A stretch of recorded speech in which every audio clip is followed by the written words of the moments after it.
Hello बच्चों, welcome to the Bansal classes.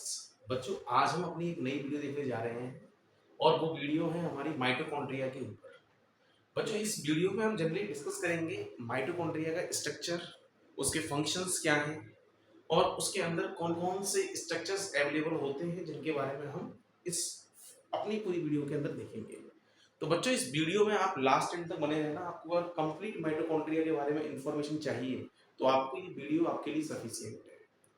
इसमें आपको वो कंसेप्ट मिलेगा, वो concept in total concept for NEET के लिए जो भी क्वेश्चंस आएंगे या regarding to the board question जो भी आएंगे वो आपको सारी चीजें यहाँ पर मिलेंगी। इस वीडियो को क्लास 9 का ही बच्चा देख सकता है, इस वीडियो को क्लास 11th का बच्चा भी देख सकता है और इस वीडियो को अगर बच्चा कोई नीट का देखना चाहता है तो बच्चा भी अपने डाउट को क्लियर कर सकता है। ये वीडियो कंप्लीटली आपको इस माइटोकॉन्ड्रिया के स्ट्रक्चर के बारे में डील करेगी। अगर हम अपनी इस वीडियो के अंदर देखें तो सबसे पहले मैं माइटोकॉन्ड्रिया के स्ट्रक्चर की बात करूं तो बच्चों ये कैसा होता है? It is a double membrane bound structure. कैसा होता है ये? कैसा होता है? डबल, कैसा होता है? Double membrane bound structure. अच्छा, अगर आपसे पूछे इसमें दो मेम्ब्रेन होती है, एक आउटर होगी और एक इनर होगी, एक आउटर होगी और एक इनर होगी। अगर हमारे पास इस माइटोकॉन्ड्रिया के स्ट्रक्चर में आपको दो मेम्ब्रेन बाउंड स्ट्रक्चर्स दिखाई दे रहा है और अगर देखा जाए तो इसको हम ऑल्सो नोन एज क्या भी कहते हैं? ऑल्सो नोन एज पावर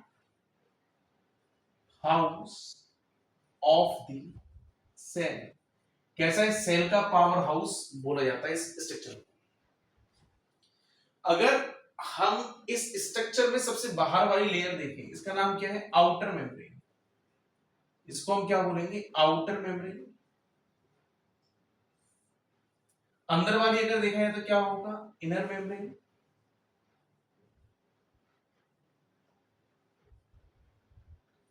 अच्छा, आउटर मेम्ब्रेन कैसी होती है? हाईली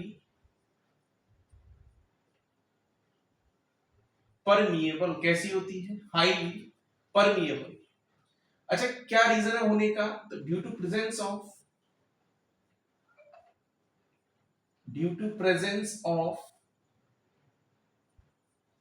क्या प्रेजेंट है? इसके सरफेस पे क्या प्रेजेंट है? आप बोलोगे पोरिन प्रोटीन प्रेजेंट है। क्या प्रेजेंट है?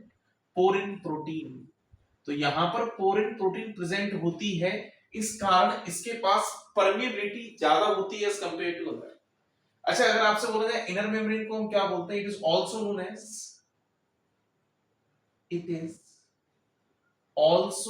एज हम इसे क्या बोलते हैं? इसका हमारा जो नेम होता है इसको हम बोलते हैं क्रिस्टी। क्या बोलोगे आप? क्रिस्टी। क्रिस्टी है। अच्छा, इनर मेम्ब्रेन की अगर हम बात करें, इसको हम क्या बोलते हैं? It is a semi permeable membrane. क्या बोलते हैं इसको? Semi permeable membrane. ये हमारे पास सेमी परमिएबल मेम्ब्रेन है और ऊपर वाली मेम्ब्रेन को हम क्या बोलते हैं? Highly permeable. अच्छा, अगर हम इन दोनों मेम्ब्रेन के बीच का स्पेस की बात करते हैं, यानी कि हम इसकी बात करते हैं, तो इस स्पेस को हम क्या बोलते हैं? इस स्पेस को हम क्या बोलेंगे? Peri mitochondrial space. क्या बोलेंगे? Peri mitochondrial space. ये मेरे पास पेरी माइटोकॉन्ड्रियल स्पेस है।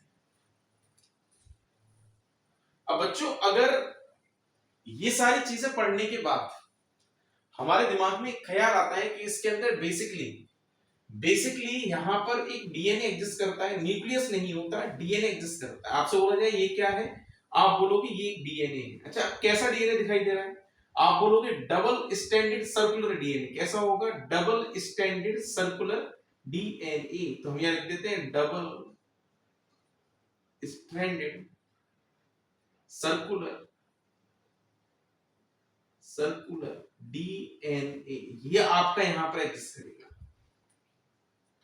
अच्छा, ये डीएनए जो होता है ना वो सिमिलर, अगर इसके अंदर देखा जाए बेसिकली, तो हम यहां पर बोल सकते हैं मैंने आपसे पहले भी कहा था डीएनए चार चीजों से मिलकर बना होता है।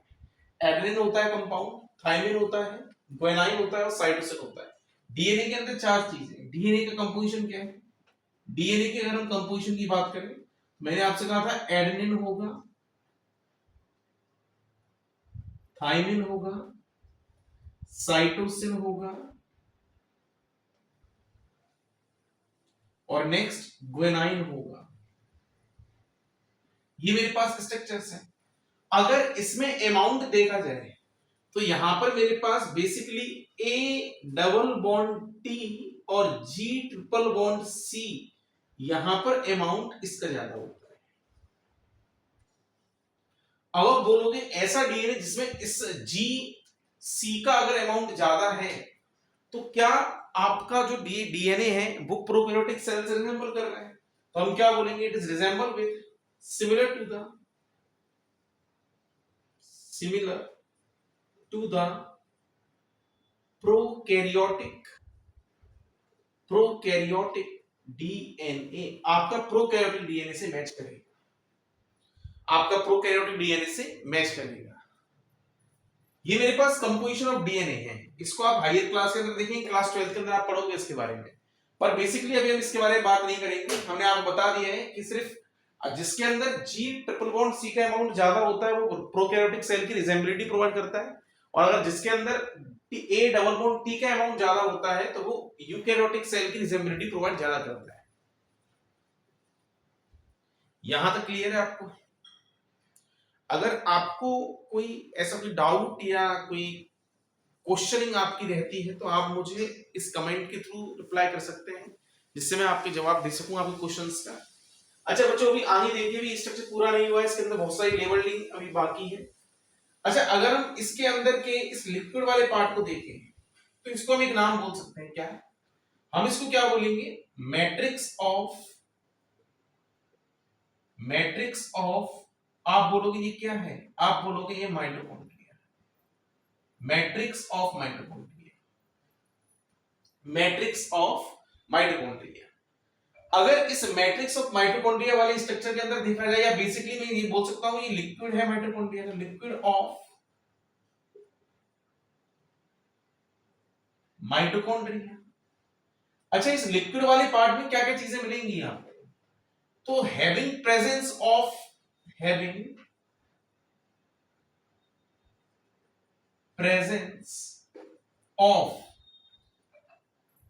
मेनी प्रोटीन्स, आपको यहां पर बहुत सारी प्रोटीन्स देखने को मिलेंगी। मेनी एंजाइम्स यहां प्रेजेंट होंगे। Having presence of many enzymes, आपको यहां पर बहुत सारे एंजाइम्स देखने के लिए मिलेंगे। अच्छा, आपसे बोला जाए यहां पर आपको कौन कौन से एंजाइम मिलेंगे, तो एग्जांपल लिख सकता हूं यहां पर आरएनए पॉलीमरेज, या मैं बोल सकता हूं यहां पर डीएनए पॉलीमरेज, यहां पर मैं क्या बोल सकता हूं? DNA polymerase.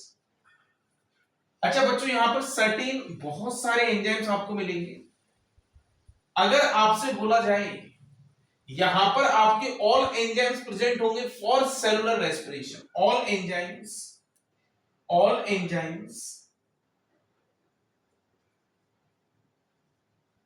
Are present for cellular respiration. यहां पर सेलुलर रेस्पिरेशन करने के लिए सारे एंजाइम्स यहां एग्जिस्टेंस करेंगे। अच्छा, अब यहां पर बारी आती है एक एक्सेप्शन की। तो यहां पर एक एक्सेप्शन है, मैंने कहा आपसे कि सारे एंजाइम्स यहां मिलेंगे, बट आपको यहां पर एक एंजाइम नहीं मिलेगा। यहां पर आपको एक एंजाइम नहीं मिलेगा, हम बोल सकते हैं यहां पर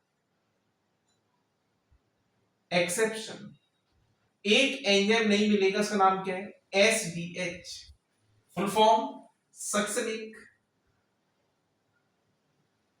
डिहाइड्रोजनेज। क्या बोलोगे आप? Succinic dehydrogenase. अच्छा, इस एंजाइम की लोकेशन कहां पर है? इस एंजाइम की लोकेशन कहां पर है? तो इसकी लोकेशन आपको कहां मिलेगी? इसकी लोकेशन आपको कहां मिलेगी? आप बोलोगे इसकी लोकेशन आपको एग्जिस्टेंस कहां मिलेगी? Inner mitochondrial membrane. कहां मिलेगी? इनर माइटोकॉन्ड्रियल मेम्ब्रेन, ये इसकी एग्जैक्ट लोकेशन है। मतलब इनर माइटोकॉन्ड्रियल मेम्ब्रेन पर आपको कुछ एंजाइम्स भी देखने को मिलेंगे जस्ट लाइक एसजीएच। अब यहां पर एक और मेरे पास स्ट्रक्चर है अवेलेबल जिसके बारे में क्या बोलूंगा, F1 F0 particle, F1 F0 particle, F1 F0 particle, या इसी को हम एक नाम से और बोलते हैं, it is also called as oxysome particle. इसी को हम क्या बोलते हैं, ऑक्सीजोम पार्टिकल। अच्छा बच्चों, इसके अंदर मेन काम क्या होता है, ये पहली बात तो अटैच, ये एक ऐसा पार्टिकल है अटैच होता है इनर माइटोकॉन्ड्रियल मेम्ब्रेन के अंदर, तो बोल सकते हैं it is attached with, it is attached with, it is attached with inner, या सिंपल बोल सकते हैं क्रिस्टी, इनर माइटोकॉन्ड्रियल मेम्ब्रेन पे जाके अटैच, और इनर को हमने क्या बोला था, क्रिस्टी कहा था। अच्छा, इस पार्टिकल का मेन काम है आपका अदर फॉर्म ऑफ एनर्जी को कन्वर्ट करता है in the form of energy currency which is known as ATP. यहां पर जो स्टेप चलेगा, यहां पर जो स्टेप चलेगा उस स्टेप को आप क्या बोलोगे, आप बोलोगे यहां पर एक प्रोसेस चलने वाला है, हम यहां लिखते हैं प्रोसेस चलने वाला है, उस प्रोसेस को आप क्या बोलोगे, oxidative, oxidative phosphorylation, oxidative phosphorylation, ये आपका एक प्रोसेस चलेगा। अच्छा, शब्द का मतलब क्या है, मैंने आपसे बोला ऑक्सीडेटिव मतलब होता है एडिशन ऑफ ऑक्सीजन, या बोल सकता हूं addition of phosphate group, addition of phosphate group, ये फॉस्फेट ग्रुप है। फॉस्फेट का फॉर्मूला क्या होता है, PO4 tri negative, addition of phosphate group with, किसके साथ जुड़ेगा, addition of phosphate group with the help of oxygen. Oxygen के प्रेजेंस में फॉस्फेट ग्रुप का एडिशन होना, इसको मैंने क्या बोला, ऑक्सीडेटिव फॉस्फोराइलेशन। अच्छा, इस जगह पे एक साइकिल भी देखने को मिलेगी, यहां पर आपको एक साइकिल मिलेगी, आप इस साइकिल का नाम क्या बोलोगे, ETS साइकिल, या आप इसका नाम बोलोगे ETC साइकिल। फुल फॉर्म क्या है इसका, इसका फुल फॉर्म क्या है, इसकी फुल फॉर्म आने वाली इलेक्ट्रॉन ट्रांसपोर्ट सिस्टम, या आप क्या बोलोगे इसको, इलेक्ट्रॉन ट्रांसपोर्ट चेन। अच्छा, इसका मेन बेसिकली काम होता है आपकी अदर फॉर्म ऑफ एनर्जी को एटीपी के अंदर कन्वर्जन करना। मतलब इसका मेन काम क्या है, फंक्शन क्या है इसका, to convert other form of energy, other form of energy into, किसके अंदर करेगा, आप बोलोगे किसके अंदर करेगा, एटीपी मॉलिक्यूल के अंदर, इसके अंदर कन्वर्ट करेगा, आप बोलोगे एटीपी मॉलिक्यूल के अंदर इसका कन्वर्जन होगा। अच्छा, अब यहां पर देखिए एक चीज, मैं आपको एटीपी की बात करूं तो एटीपी में बेसिकली 3 वर्ड से मिलकर बना हुआ है, ए, टी और पी। अच्छा, ए मतलब क्या होता है, आप बोलोगे इट इज एडेनिन पार्ट। अच्छा, एडेनिन क्या है, it is a nitrogenous compound, adenine try phosphate, मेरे पास ये तीनों वर्ड से मिलकर बना हुआ है। मतलब यहां पर पहली बात तो मेरे पास एक एडेनिन पार्ट होगा, और उस एडेनिन पार्ट से मेरे पास यहां पर 3 फॉस्फेट अटैच होंगे। क्या होंगे, 3 फॉस्फेट अटैच होंगे, PO4 tri negative, PO4 tri negative और PO4 ट्राई नेगेटिव, आपके 3 पार्ट अटैच होंगे। ये जो हमने बनाया हुआ है, ये जो हमने बना के तैयार किया जो मॉलिक्यूल, ये आपकी बॉडी की एनर्जी करेंसी है, ये आपकी बॉडी की एनर्जी करेंसी है। करेंसी। इसका मतलब हमारी बॉडी में जो एनर्जी सोर्स बन रहा है ना, हमारी बॉडी में जो एनर्जी सोर्स बन रहा है वो सिर्फ मात्र एटीपी के सोर्स में ही एक्सेप्टेबल है, और बनाने वाला जो प्रोसेस है वो माइटोकॉन्ड्रिया के अंदर हो रहा है। तो इसका मतलब हमारी बॉडी में जितनी भी एनर्जी बनेगी वो सिर्फ मात्र एक सोर्स से बनेगी, वो है हमारे पास सिर्फ एटीपी। यहां तक आपको सारे पॉइंट क्लियर है। और बेसिकली F1 F0 पार्टिकल के पीछे तो बहुत सारे क्वेश्चन पूछे भी गए हैं, नीट के अंदर काफी क्वेश्चन पूछे गए थे इसके। अगर आपसे बोला जाए इसके अंदर जो स्टेप हो रहा है ऑक्सीडेटिव फॉस्फोराइलेशन होगा, फॉस्फेट ग्रुप का एडिशन होगा in the presence of oxygen, ETS cycle चलेगी और एटीपी मॉलिक्यूल का फॉर्मेशन होगा, ये सबसे इंपॉर्टेंट पॉइंट है। अच्छा, अभी भी इसमें एक पार्टिकल लेफ्ट है, अभी भी हमारे पास इसके अंदर एक पार्टिकल लेफ्ट है। अगर हम इस पूरे स्ट्रक्चर के, माइटोकॉन्ड्रिया एक ऑर्गेनल है और राइबोसोम भी एक ऑर्गेनल है, पर माइटोकॉन्ड्रिया के इनसाइड भी राइबोसोम प्रेजेंट होता है। तो अगर हम माइटोकॉन्ड्रिया के अंदर देखें तो यहां पर हमारे पास 70s टाइप ऑफ राइबोसोम मिलेगा, राइबोसोम मिलेगा। अच्छा, 70s अगर मैंने कहा है तो इसकी दो सब यूनिट होंगी आपके पास, अगर आपने पढ़ा होगा इसको, दो सब यूनिट होंगी। स्मॉलर सब यूनिट होगी जो आपकी कैसी होगी, आप बोलोगे 30s की होगी, और लार्जर सब यूनिट होगी जो आपकी कैसी होगी, 50s की होगी। इन दोनों को मिलाकर आपकी 70s यानी कि राइबोसोम के बारे में आप बता रहे हैं। अच्छा, इसका मेन काम क्या होगा? राइबोसोम जहां भी आएगा एक ही मेन काम है, हेल्पिंग प्रोटीन सिंथेसिस। किसमें काम करेगा? आप बोलोगे प्रोटीन सिंथेसिस करने का काम करेगा। अच्छा बच्चों, मैं एक पॉइंट पे बैक आ रहा हूं थोड़ा, और वो पॉइंट मेरे पास क्या है, आउटर और इनर मेम्ब्रेन का। मैंने आपसे ये कहा था आउटर मेम्ब्रेन हाईली परमिएबल होती है, इनर मेम्ब्रेन लेस परमिएबल होती है, सेलेक्टिवली परमिएबल होती है। अगर मैं आउटर मेम्ब्रेन को हाईली परमिएबल बोल रहा हूं, इसका मतलब यहां का सरफेस एरिया क्या होगा? आप बोलोगे बहुत कम होगा। अगर आपसे बोला जाए इनर मेम्ब्रेन का सरफेस एरिया क्या होगा, आप बोलोगे बहुत ज्यादा होगा। तो यहां पर आपका सरफेस एरिया बढ़ जाता है, क्योंकि यहां पर नंबर ऑफ फोल्ड्स बढ़ जाते हैं, या आपके यहां पर नंबर ऑफ फोल्ड्स इंक्रीमेंट हो जाते हैं, जिससे सरफेस एरिया इंक्रीमेंट हो जाता है। ये हमारे पास माइटोकॉन्ड्रिया का एक बेसिक स्ट्रक्चर था, जो इसके बारे में आपको बता दिया गया है। अगर आपको अब भी इसमें कोई डाउट आ रहा है तो बच्चों आप कमेंट पर रिप्लाई कर सकते हो, जिससे मैं आपके लिए उस कमेंट के आधार पर जो आपने लिखा होगा उसके अकॉर्डिंग मैं कुछ वीडियो बना सकूं आपको समझाने के लिए।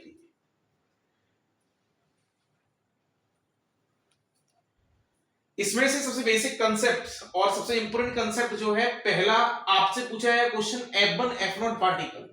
इसमें क्वेश्चन बहुत इंपॉर्टेंट बनता है। ऑक्सीडेटिव फॉस्फोराइलेशन क्या है, या बोल सकते हैं which is the best site for oxidative phosphorylation, correct site for oxidative phosphorylation. DNA का नेचर पूछ सकते हैं आपसे, डीएनए कैसा होता है, डबल स्ट्रैंडेड सर्कुलर डीएनए जो प्रोकैरियोटिक सेल से जाके मिलता है, मतलब माइटोकॉन्ड्रियल सेल। अच्छा, अगर मैं इस स्टेटमेंट के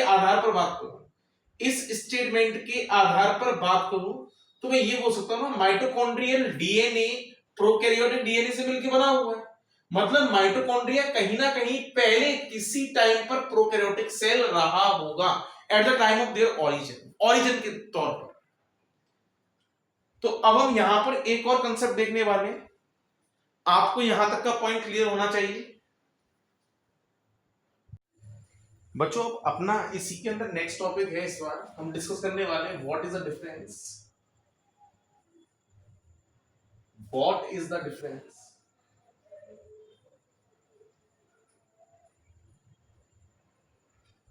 in between outer membrane or inner membrane of mitochondria। अच्छा, एक तरफ लिख लेते हैं हम आउटर मेम्ब्रेन, और एक तरफ हम लिख लेते हैं इनर मेम्ब्रेन।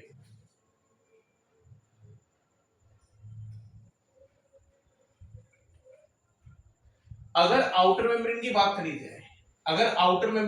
करी जाए, तो मैंने आपसे कहा था आउटर मेम्ब्रेन कैसी होगी, हाईली परमिएबल। अच्छा, इनर मेम्ब्रेन कैसी होगी? Semi permeable in nature. अच्छा, अगर आपसे बोला जाए आउटर मेम्ब्रेन के पास क्या होता है? हैविंग प्रेजेंस ऑफ क्या होता है? पोरिन प्रोटीन प्रेजेंट होती है। क्या होता है? पोरिन प्रोटीन प्रेजेंट होगी।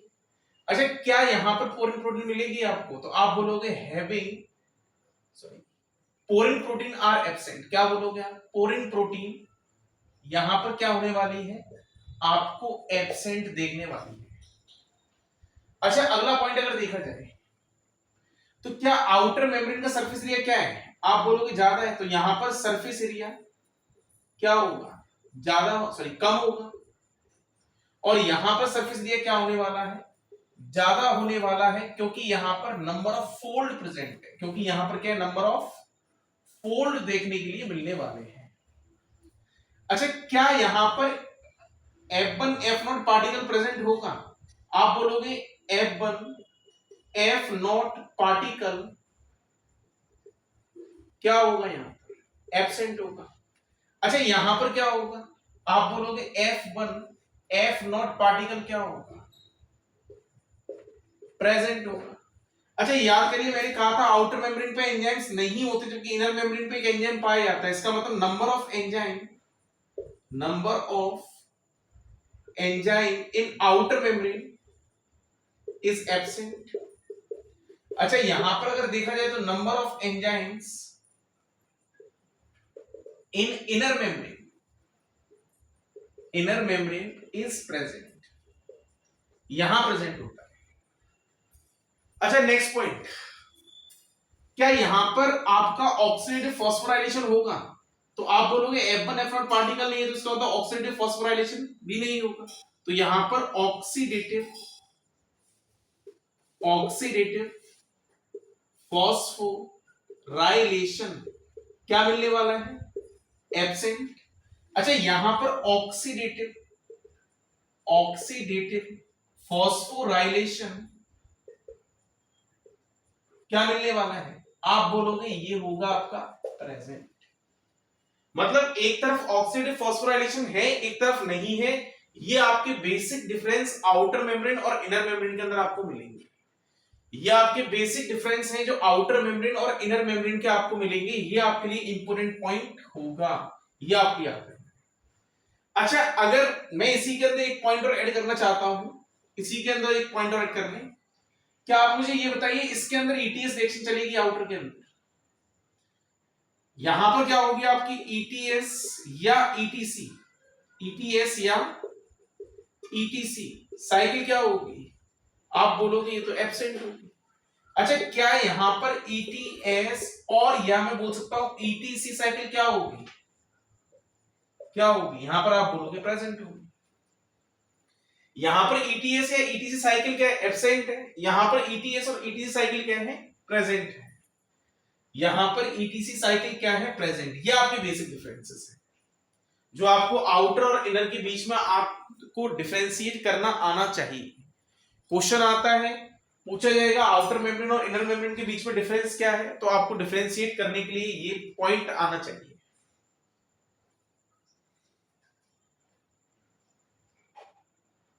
बच्चों, एक क्वेश्चन और पूछा जाता है इसके अंदर, एक क्वेश्चन और आएगा इस टॉपिक से related. By mitochondria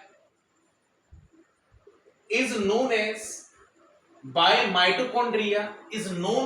semi-autonomous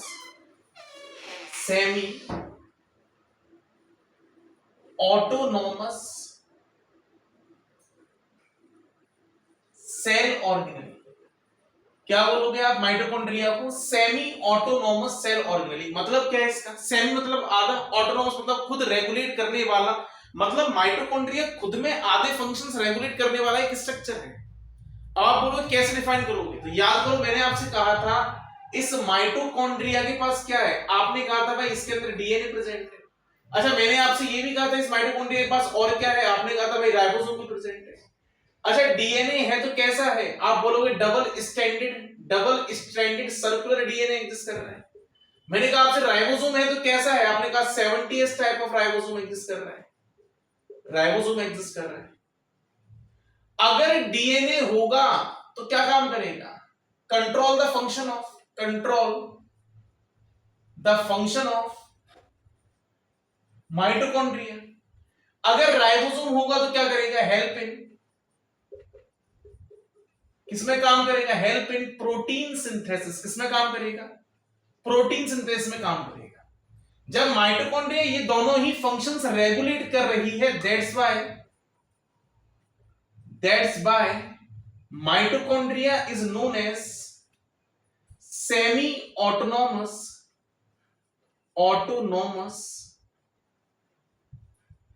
cell organelle.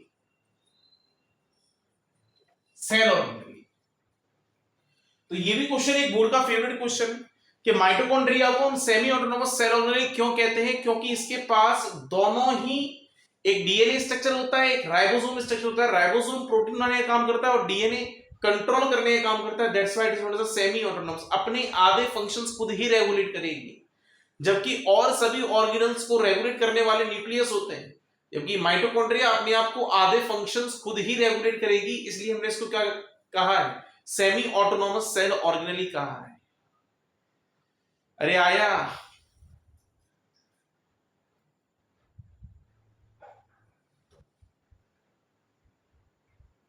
बच्चों, अब हमारा अगला पार्टिकल यहां पर हम जो डिस्कस करने वाले हैं वो है F1 F0 particle. F1 F0 में दो पार्ट प्रेजेंट है, एक है F1 और दूसरा है F0। अगर मैं यहां पर देखूं, ये जो ऊपर वाला पार्ट है आप इसको बोलोगे it is a F1 part, और अंदर वाला जो पार्ट आने वाला है आप इसको बोलोगे F0। अच्छा, F0 जो होता है, ये जो मैंने स्ट्रक्चर मार्क किया होगा, ये किसका होगा? इनर मेम्ब्रेन ऑफ माइटोकॉन्ड्रिया होगा। इसको आप क्या बोलोगे? Inner membrane of mitochondria. ये मेरे पास क्या है? फॉस्फोलिपिड्स। क्या बोलोगे आप इनको? फॉस्फोलिपिड्स है। ये मेरे पास F0 पार्टिकल है। F0 particle inside the inner membrane mitochondria होता है। अगर आपसे बोला जाए F1 पार्टिकल की लोकेशन क्या है? लोकेशन ऑफ F0 पार्टिकल, तो आप बोलोगे इनसाइड कहां पर है? Inside inner membrane of mitochondria. Inside inner membrane of mitochondria. अच्छा, अगर आपसे बोला जाए लोकेशन ऑफ F1 पार्टिकल, तो आप बोलोगे ये कहां पर है? आउटसाइड इनर मेम्ब्रेन से बाहर है। तो इसका हेड किसकी तरफ होता है? आप बोलोगे टुवर्ड द मैट्रिक्स। क्या बोलोगे? द हेड पार्ट टुवर्ड किसके है? मैट्रिक्स ऑफ किसके हैं? मैट्रिक्स ऑफ माइटोकॉन्ड्रिया के। अच्छा, हेड वाला यही वो पार्ट है जहां पर एक प्रोसेस होगा, इसको आप क्या बोलोगे? Oxidative phosphorylation. क्या बोलोगे? फॉस्फोराइलेशन। आपका ये प्रोसेस यहां मिलेगा। मतलब हेड वाले पार्ट में आपको प्रोसेस देखने को मिलेगा, इसको आप बोलोगे ऑक्सीडेटिव फॉस्फोराइलेशन। ये वही प्रोसेस है जहां पर ऑक्सीजन के माध्यम से फॉस्फेट ग्रुप का एडिशन होता है। राइलेशन मतलब होता है एडिशन फॉस्फेट ग्रुप का with the help of oxygen, then it is known as oxidative phosphorylation.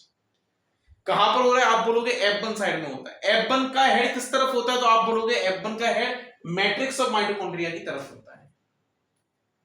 और यही वो जगह है जहां पर ETS भी होगी, जहां पर ETS रिएक्शन या ETC रिएक्शन चलेगी। यही वो जगह है जहां पर आपको ETS की रिएक्शन भी देखने के लिए मिलेगी। अभी हमने जो टॉपिक डिस्कस किया है वो F1 F0 पार्टिकल के बारे में आपको डिस्कस किया है। अब लास्ट टॉपिक है इसका माइटोकॉन्ड्रिया का, वो है इसका एक सिम्बायोटिक रिलेशनशिप कैसे रहा होगा। जब ओरिजिन रहा होगा तो इसका एक सिम्बायोटिक रिलेशनशिप कैसे रहा होगा, ये हमें और लास्ट टॉपिक देखना है। अब हमारा जो अगला टॉपिक है हम देखने वाले बायोजेनेसिस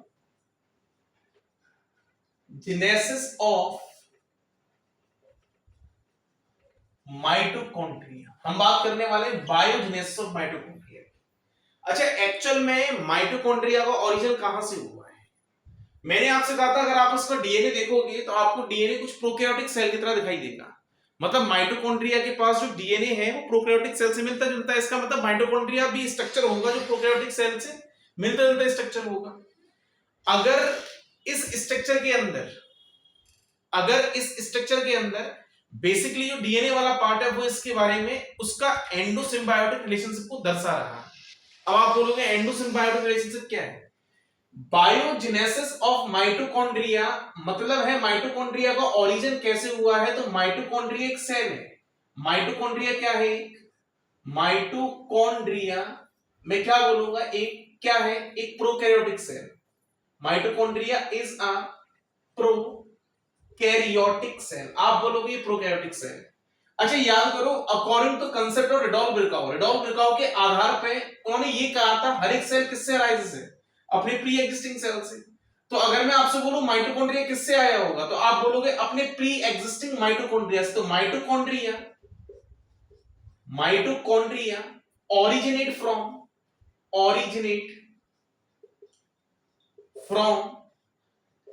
इट्स प्री एग्जिस्टिंग